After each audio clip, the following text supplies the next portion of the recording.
Good evening, y'all, and welcome back to Apron Strings. I'm glad to have every one of you here with me because I'm having to stay in the house and I need somebody to talk to. Our weather is rainy and yucky here in our part of Texas.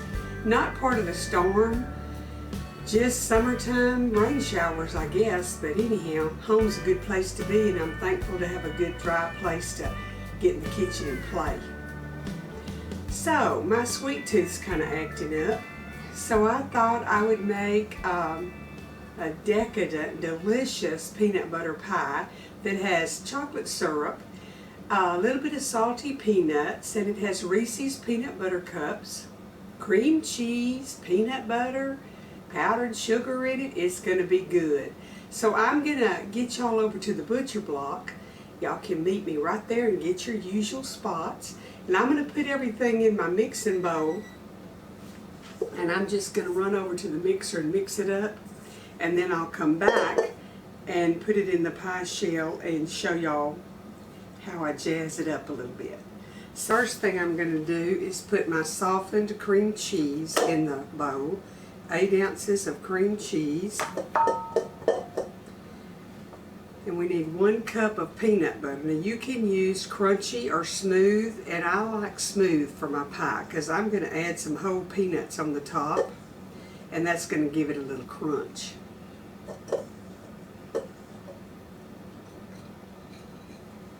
You know that saying I told y'all, if it rains the first day of June, it'll rain every day in June? It missed maybe 3 days here. But I guess it's making up for those 3 days now because we are having tons of rain. I bought flower seed that I've never planted yet because they rot. We don't have enough dry weather for them to do what they're supposed to do. I'm going to take the peanut butter and the cream cheese to the mixer and mix it up, and then I'll tell y'all what I'm going to do next. Okay, I'm just going to give this a little mix till it's creamed really well. I decided I'd let y'all watch it twirl around.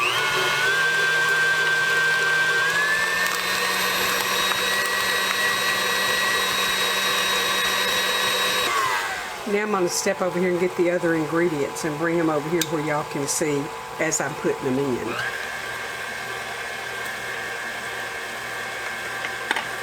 I'm going to add my 2 tablespoons of milk to try to cream this a little bit creamier before I add everything else in.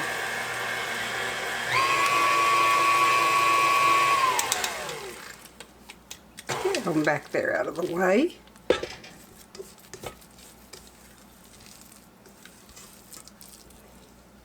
My peanut butter was unusually thick. Uh-oh, a little bit jumped on the cabinet. And it says a large container of Cool Whip, and half of it goes in the pie. Well, I've got 2 small containers, so I'm going to go ahead and put just about all of this one, and then I may add the rest of it. And the powdered sugar.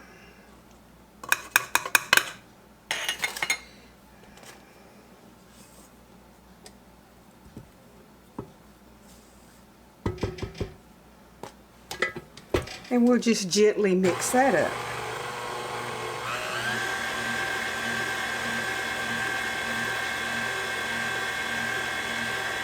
I added the rest of that Cool Whip, so in the pie itself you're going to put 8 ounces of Cool Whip. And if that's not stirred up good enough, I'll whisk it a little bit over there.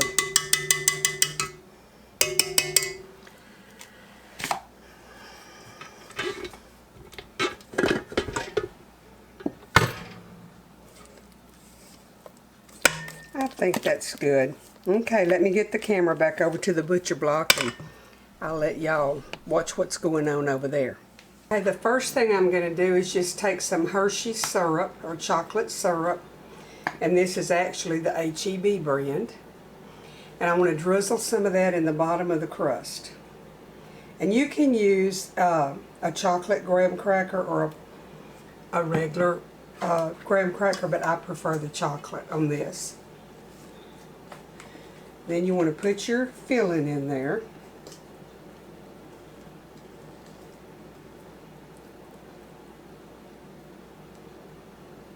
Peanut butter just smells good when you open the jar.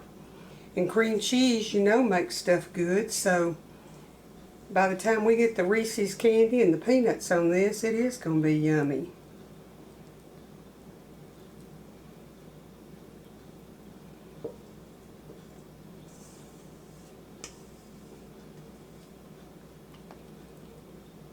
Okay, the next thing we want to do is put some Cool Whip on top of the filling that we have in there. Top of the pie filling.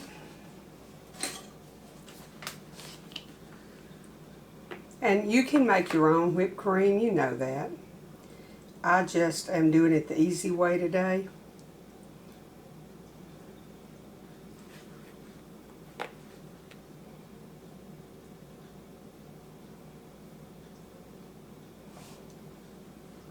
And you can make it however you want it on the top, because it's going to have some more stuff on it. So,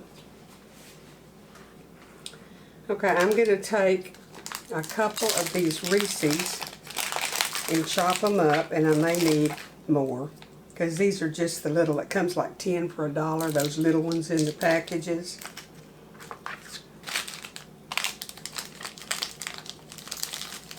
Not diet food, but good food.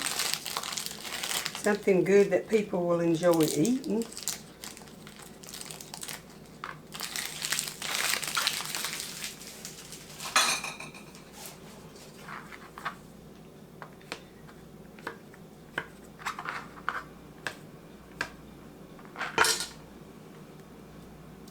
And just put them around on the top. I mean, this is, you know, rocket science here. How to sprinkle broken candy on the top of your pie. I think I want one more.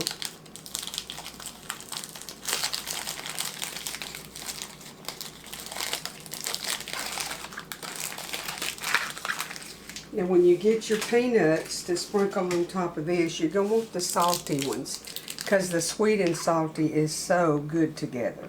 Y'all know that. I had some salted caramels over there that's chocolate covered that I thought about cutting some of them up, but I'll just do it this way. Because everybody might not can find salted caramels, but everybody can find, I think, Reese's peanut butter cups. Now I want to open my peanuts and put a few of them on the top.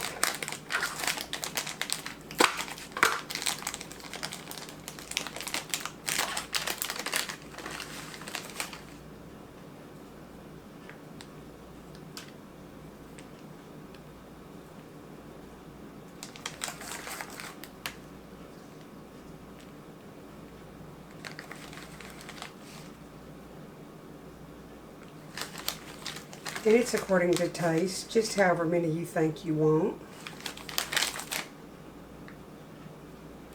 Get up there. And then I'm going to drizzle a little bit more chocolate syrup on the top.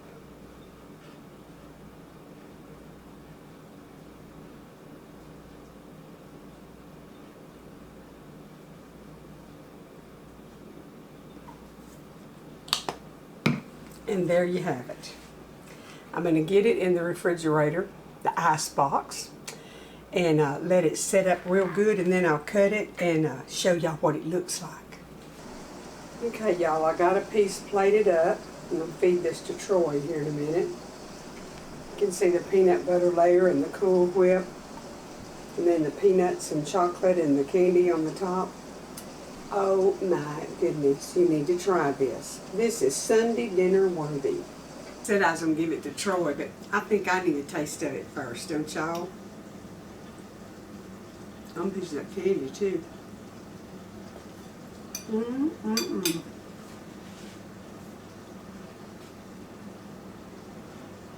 better just cut you a little bitty piece. That's rich. Oh my, that's yummy. And I didn't have to heat my kitchen up to make it. I need to put this under the peas for pie and put it in your rotation for the summer, because I love desserts that are wonderful and that everybody wants the recipe, but they wasn't a lot of trouble, and I didn't have to heat my kitchen up to make them. And this pie is another one that's just quick and easy and very delicious. A lot of y'all have commented that you wanted me to do a video on what to do to stock a pantry. So I'm going to get a video done very soon, and I'm going to treat it like maybe someone with their first apartment who really wants to cook wholesome food without a bunch of frozen stuff in the deep freeze to pull out. What I would recommend, or what I told my daughter that she needed to put in her pantry to start with. And if you'll put these things in your pantry on the video that's coming up, you can cook good meals and you'll have what you need at home. The thing that I recommend, and I'm not going to tell you that, I'll talk more about it when I do the video, but it is going to come up in the next few videos. I'm not sure just when, but I do plan to get that one done, and also some shortcut seasonings. So it's fun to get somebody's take on something that's not a recipe that's been circulating for 50 years. Okay? So we're still going to have good cooking and good recipes and some gardening and this, that, and the other, but I am going to give y'all a few of the tips and things that have helped me in the kitchen all these years. I hope y'all are buying your 2 cans of beans and 2 things of sugar and 2 things of flour and putting a little extra back, and we're going to talk about that too. Not an end of the world situation, an emergency situation. Anything can happen. The lights can go out. There could be a shortage on fuel and the trucks couldn't get to the store. There's a lot of reasons to have some extra stuff in your pantry and ready to pull out and make meals for your family. So stay tuned. We got some good stuff coming up. And in the meanwhile, go back and watch some of the videos and get you some good casseroles and side dishes and desserts, and make you some good Apron Strings meals. The good Lord bless and keep y'all, and I'll be back here shortly with something good.